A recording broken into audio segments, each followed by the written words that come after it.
Hey everyone, welcome back to ThursDev. I'm Luke, and this is another game design breakdown. Stealth action. The genre name tells the story of exactly what you should be expecting going into one of these games. An action game that focuses not on fighting your enemies head on, but moving quietly, striking lethally, and fading back into the shadows before you can be seen.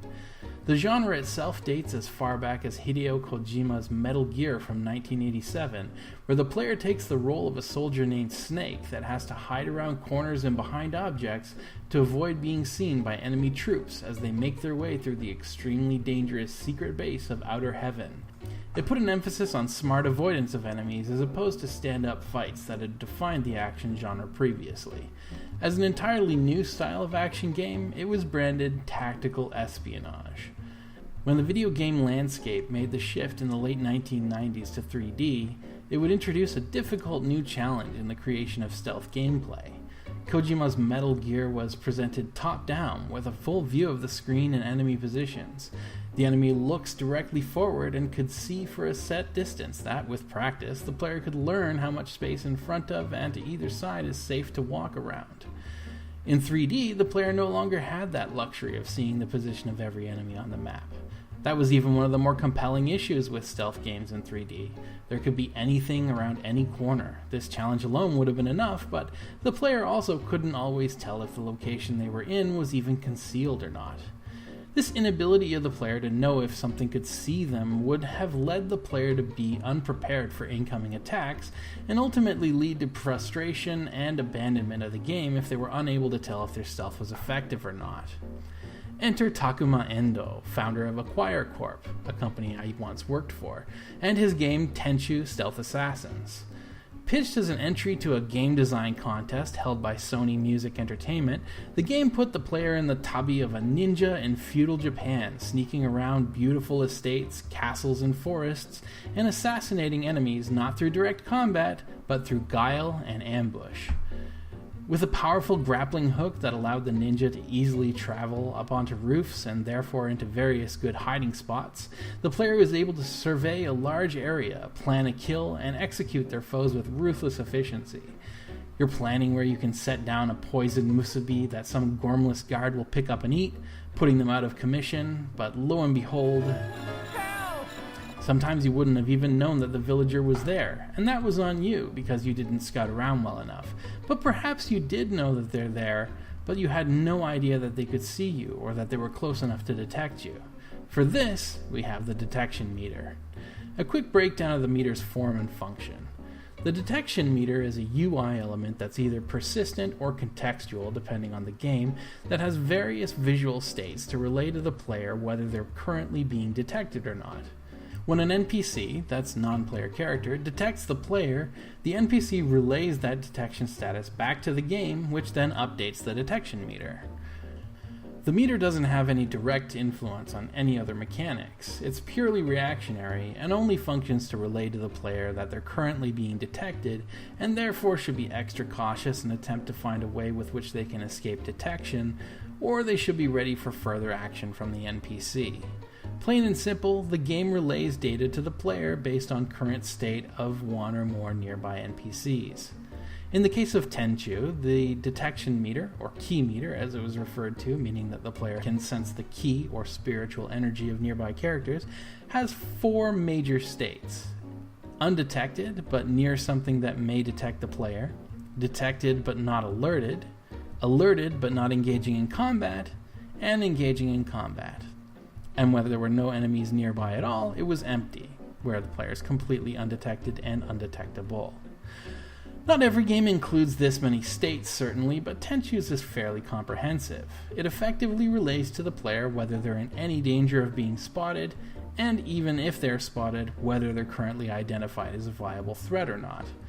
The UI further assists the player by telling them exactly how close they are to detection with a numeric value overlaid on the UI. As detection meters go, and understandably so as a pioneer of the mechanic, the detection meter in Tenchu is very generous with its information.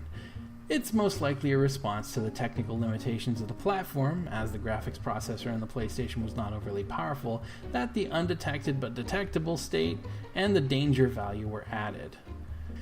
Modern detection meters in games like Far Cry, Skyrim, and so on typically eschew this for a simple ranges of detection meter, which only typically has two absolute states and a fuzzy border in between that serves the same purpose of our question mark, exclamation mark, and not quite interrobang.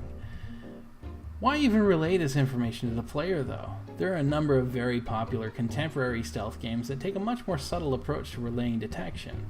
It isn't necessarily the most immersion-breaking thing that you can do in a stealth game, but there are certainly arguments that could be made that a game that emphasizes the tenseness of stealth should make it more difficult for the player to be completely situationally aware in this way. And though that is valid from a realism standpoint, the detection meter is a very obvious example of function over form. Understanding that in an imperfect system of relaying information, such as that of through a monitor and speakers, even the most realistic set of clues is prone to be missed by the player, and that means perceived unfairness. The ultimate point is that in a stealth game, the player wants to feel stealthy. And in a game where a player is typically unable to contort or duck lower than usual to stay below very small cover or use unorthodox methods of looking around otherwise blind corners, this impediment has to be countered in some mechanical function.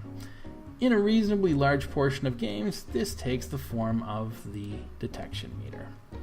And even in the case of games where the player is not given an overt UI, it's common to instead give the player a more direct means of telling whether an enemy can see them or not, by giving them some form of X-ray vision to tell them exactly where opponents are, like Assassin's Creed's Eagle Vision and Batman Arkham series' Detective Vision, which allows the player to see enemy locations even through walls, or a minimap that tells the player the direction enemies are facing and their position relative to the character, like Deus Ex Human Revolutions. So of course the detection meter serves to supplement the stealth in a general way by making up for the dulling of human senses caused by the game only really being able to guarantee vision in a small field and sound that's limited by the quality of the player's stereo system. What the detection meter does otherwise, however, is something of a more tangential but crucial part of the other most common element of the stealth action game, the stealth kill, or takedown. For those of you who aren't familiar with the takedown, in most stealth action games, though the player is significantly less effectual in a stand-up fight, they balance this out by being able to instantly defeat any enemy they attack from melee range while the enemy can't detect them. It isn't always the case that the takedown is an instant kill. Frequently it manifests as a significant increase in attack damage in the case of RPGs with stealth elements like Skyrim, but in the more pure stealth action games like Tenchu, Deus Ex Human Revolution, or Dishonored, the takedown is your most effective weapon. As these takedowns are contingent on the player being in stealth, however, that means that when stealth is disrupted, the takedown also becomes impossible. This means that even though the gauge doesn't specifically serve any mechanical function itself, without it, not only would it be somewhat more difficult to play stealthily, but the player would have significantly more trouble knowing, until the absolute last moment, if they're able to perform their takedown or not. This is counteracted, of course, by on-screen prompts in games that don't directly include a detection meter, but that closing in is all the more tense. In nearly any game that relies on stealth as a central mechanic, a method of relaying the player's likelihood of being detected, at the very least in some meaningful way, is really a necessity. Even if it's presented as optional, the game designer's on the hook for ensuring that when the player is attempting to be stealthy, they have the opportunity to know whether they're succeeding or not.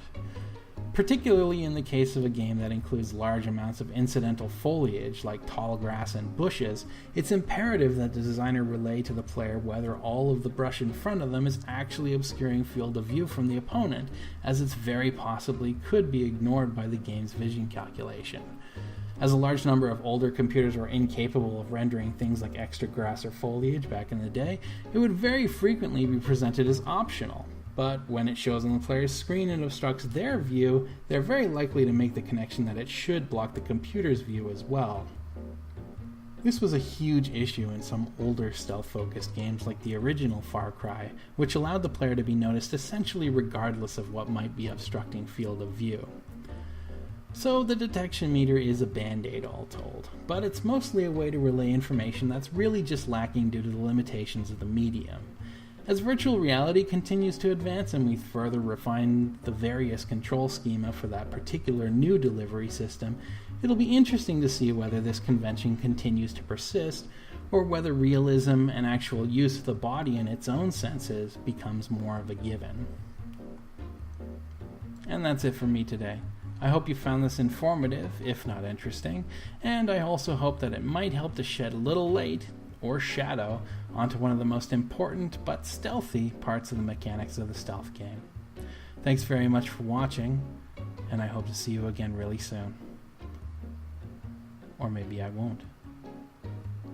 Take care.